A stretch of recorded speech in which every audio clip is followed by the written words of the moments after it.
আসসালামু আলাইকুম। সবাইকে স্বাগত জানাচ্ছি বিডি ভিউজে। আপনাদের সঙ্গে আছি আমি সুরভি দিবা। ইরানের সাম্প্রতিক যুদ্ধকালীন মিডিয়া প্রচারণা আন্তর্জাতিক যোগাযোগ রাজনীতির এক গুরুত্বপূর্ণ স্থানে দাঁড়িয়ে আছে, যেখানে প্রচলিত শক্তির ভারসাম্য কেবল সামরিক বা অর্থনৈতিক ক্ষেত্রেই নয়, বরং বর্ণনা ও ধারণার জগতেও চ্যালেঞ্জের মুখে পড়েছে। দীর্ঘদিন ধরে যুক্তরাষ্ট্র এবং পশ্চিমা বিশ্ব বৈশ্বিক তথ্য প্রবাহ, সাংস্কৃতিক উৎপাদন এবং যোগাযোগ প্রযুক্তির উপর যে আধিপত্য প্রতিষ্ঠা করে এসেছে তা কার্যত আন্তর্জাতিক জনমত গঠনের একচেটিয়া ক্ষমতায় পরিণত হয়েছিল। কিন্তু ডিজিটাল যুগে, বিশেষ করে সামাজিক যোগাযোগ মাধ্যমের বিস্তারে, এই একচেটিয়াত্বের ভিত নড়বড়ে হতে শুরু করেছে। ইরানের সাম্প্রতিক মিডিয়া কৌশল সেই পরিবর্তনের এক সুস্পষ্ট উদাহরণ, যা কেবল প্রতিরোধ নয় বরং পাল্টা আক্রমণের রূপ নিয়েছে। ইরানের মিডিয়া প্রতিরোধ নিয়ে ওয়াহিদ ফারুকীর প্রতিবেদনে থাকছে বিস্তারিত।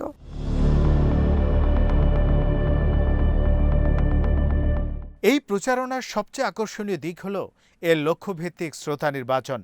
ইরান খুব সচেতনভাবে এমন একটি প্রজন্মকে লক্ষ্য করেছে যারা ঐতিহ্যগত পশ্চিমা গণমাধ্যমের নিয়মিত পাঠক নয়, বরং ডিজিটাল প্ল্যাটফর্মে বেড়ে ওঠা দ্রুতগতির ভিজুয়াল নির্ভর কন্টেন্টে অভ্যস্ত। এই তরুণ প্রজন্মের কাছে পৌঁছাতে গিয়ে ইরান পশ্চিমা জনপ্রিয় সংস্কৃতির ভাষা, নান্দনিকতা এবং উপস্থাপন পদ্ধতিকে দক্ষতার সাথে আত্মস্থ করেছে। অ্যানিমেশন, লেগো স্টাইল ভিডিও, ব্যঙ্গাত্মক কন্টেন্ট, সংক্ষিপ্ত ও সরাসরি বার্তা সবকিছুই এমনভাবে নির্মিত হয়েছে যাতে তা সহজে শেয়ারযোগ্য হয় এবং আবেগের স্তরে দ্রুত প্রভাব ফেলে।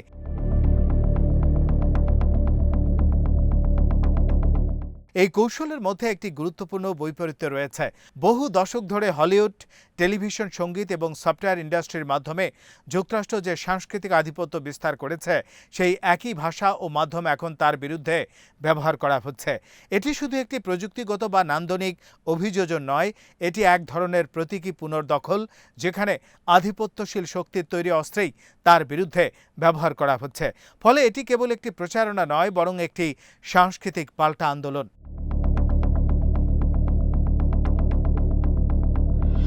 পশ্চিমা গণমাধ্যম এই ঘটনাকে যে দৃষ্টিতে দেখছে তাও বিশ্লেষণের দাবি রাখে। অধিকাংশ ক্ষেত্রে তারা এই কন্টেন্টের গুণগত মানকে আংশিক স্বীকৃতি দিলেও দ্রুতই সেটাকে খাটো করার চেষ্টা করে। কখনো নির্মাতাদের সম্ভাব্য রাষ্ট্র সংযোগ নিয়ে প্রশ্ন তোলে, কখনো তথ্যমূলক ত্রুটির দিকে ইঙ্গিত করে। কিন্তু এই সমালোচনাগুলোর একটি মৌলিক সীমাবদ্ধতা রয়েছে। এগুলো সেই শ্রোতাদের উদ্দেশ্যে তৈরি যারা ইতিমধ্যেই পশ্চিমা মিডিয়া ইকোসিস্টেমের অংশ। অথচ ইরানের প্রচারণা যে শ্রোতাদের লক্ষ্য করছে তারা অনেকাংশেই এই মূলধারার বাইরে অবস্থান করছে।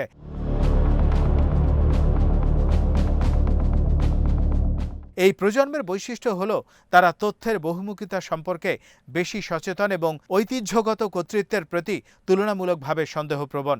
ফলে তারা যখন বিকল্প বর্ণনার মুখোমুখি হয়, তখন সেটিকে সরাসরি প্রত্যাখ্যান না করে অন্তত বিবেচনার মধ্যে রাখে। সাম্প্রতিক জরিপগুলোতেও দেখা যাচ্ছে, বিশেষ করে তরুণদের মধ্যে পশ্চিমা পররাষ্ট্রনীতির সমালোচনা বাড়ছে এবং মধ্যপ্রাচ্যের সংঘাত নিয়ে তাদের দৃষ্টিভঙ্গি আগের তুলনায় অনেক বেশি সমালোচনামূলক।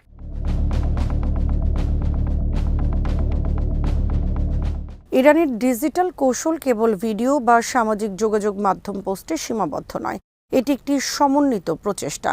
রাষ্ট্রনেতাদের সরাসরি বার্তা, দূতাবাসগুলোর সক্রিয় অনলাইন উপস্থিতি, সামরিক প্রতীক ও স্লোগানের প্রচার সবকিছু মিলিয়ে একটি বহুমাত্রিক যোগাযোগ কাঠামো গড়ে তোলা হয়েছে।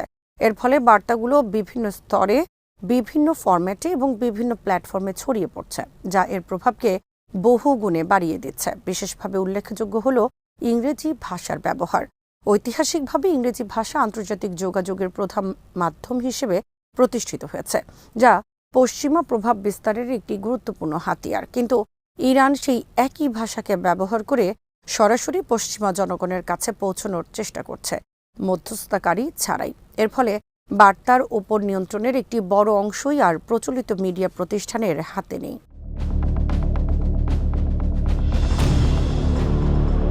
এই প্রেক্ষাপটে ভাষার রাজনৈতিক তাৎপর্য গুরুত্বপূর্ণ হয়ে ওঠে। ভাষা শুধু যোগাযোগের মাধ্যম নয়, এটি একটি চিন্তাগত কাঠামো বহন করে।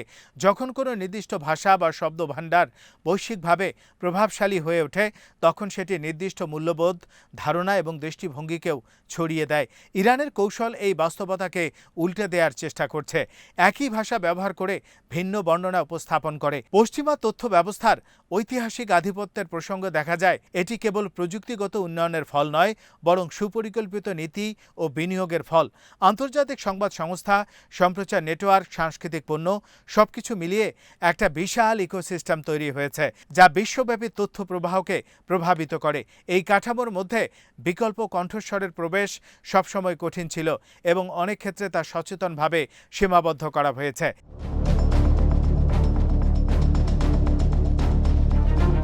ডিজিটাল যুগ এই কাঠামোকে আংশিকভাবে ভেঙে দিয়েছে। এখন যে কেউ তুলনামূলকভাবে কম খরচে বৈশ্বিক শ্রোতার কাছে পৌঁছাতে পারে। তবে এর মানে এই নয় যে ক্ষমতার ভারসাম্য পুরোপুরি বদলে গেছে এবং এটি একটি চলমান রূপান্তর, যেখানে নতুন সুযোগ এবং সীমাবদ্ধতা উভয়ই বিদ্যমান। ইরানের প্রচারণা সাফল্য আংশিকভাবে এই নতুন বাস্তবতাকে কাজে লাগানোর ফল। তারা বুঝতে পেরেছে যে সরাসরি জনসাধারণের সাথে যোগাযোগ স্থাপন করা গেলে প্রচলিত মিডিয়া ফিল্টারকে পাশ কাটানো সম্ভব। এর ফলে বার্তাগুলো এমনভাবে উপস্থাপন করা যায় যা প্রচলিত সাংবাদিকতার নিয়মের মধ্যে পড়ে না, কিন্তু আবেগগত বেশি প্রভাব ফেলে।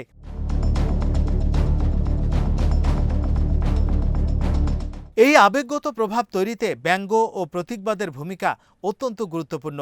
ব্যঙ্গাত্মক কন্টেন্ট প্রায় জটিল রাজনৈতিক বিষয়কে সহজ করে তুলে ধরে এবং দর্শকের মধ্যে তাৎক্ষণিক প্রতিক্রিয়া সৃষ্টি করে।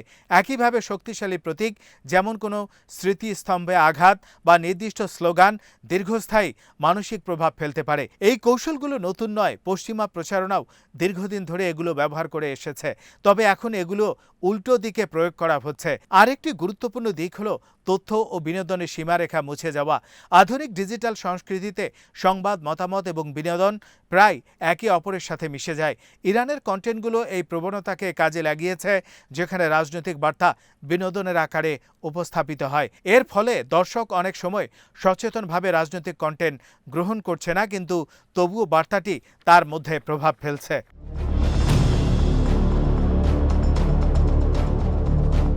এই পুরো প্রক্রিয়াকে ন্যারেটিভ ওয়ারফেয়ার বা বর্ণনাগত যুদ্ধ হিসেবে দেখা যেতে পারে। এখানে লক্ষ্য কেবল তথ্য সরবরাহ করা নয়, বরং বাস্তবতার ব্যাখ্যা নির্ধারণ করা।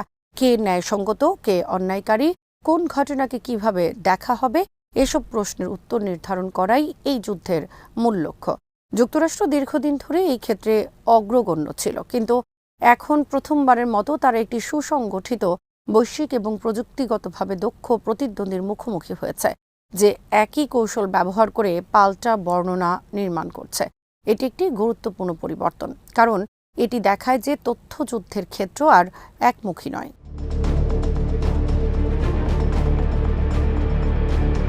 তবে এই পরিবর্তনকে একতরফা মূল্যায়ন করা উচিত নয়। যেমন ইরানের প্রচারণা কার্যকর হতে পারে, তেমনি এতে অতিরঞ্জন, নির্বাচিত তথ্য ব্যবহার বা পক্ষপাতিত্ব থাকার সম্ভাবনাও রয়েছে। একই কথা পশ্চিমা প্রচারণার ক্ষেত্রেও প্রযোজ্য। ফলে মূল প্রশ্নটি দাঁড়ায়, কোন বর্ণনা কতটা বিশ্বাসযোগ্য এবং দর্শক কিভাবে তা মূল্যায়ন করবে। এই প্রেক্ষাপটে মিডিয়ার সাক্ষরতা বা মিডিয়া লিটারেসির গুরুত্ব বাড়ছে। যখন বিভিন্ন পক্ষ থেকে বিভিন্ন বর্ণনা উপস্থাপিত হয়, তখন দর্শকের জন্য তা বিশ্লেষণ এবং যাচাই করা অপরিহার্য হয়ে ওঠে। অন্যথায় তারা সহজেই কোনো এক পক্ষের প্রভাবের মধ্যে পড়ে যেতে পারে।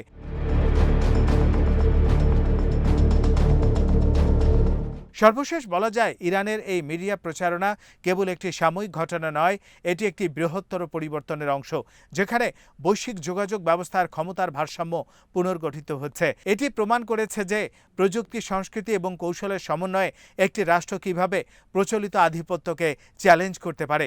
ভবিষ্যতে এই প্রবণতা আরও জোরদার হবে কিনা তা নির্ভর করবে অন্যান্য রাষ্ট্র ও গোষ্ঠী কতটা দক্ষতার সাথে এই নতুন বাস্তবতাকে কাজে লাগাতে পারে তার উপর।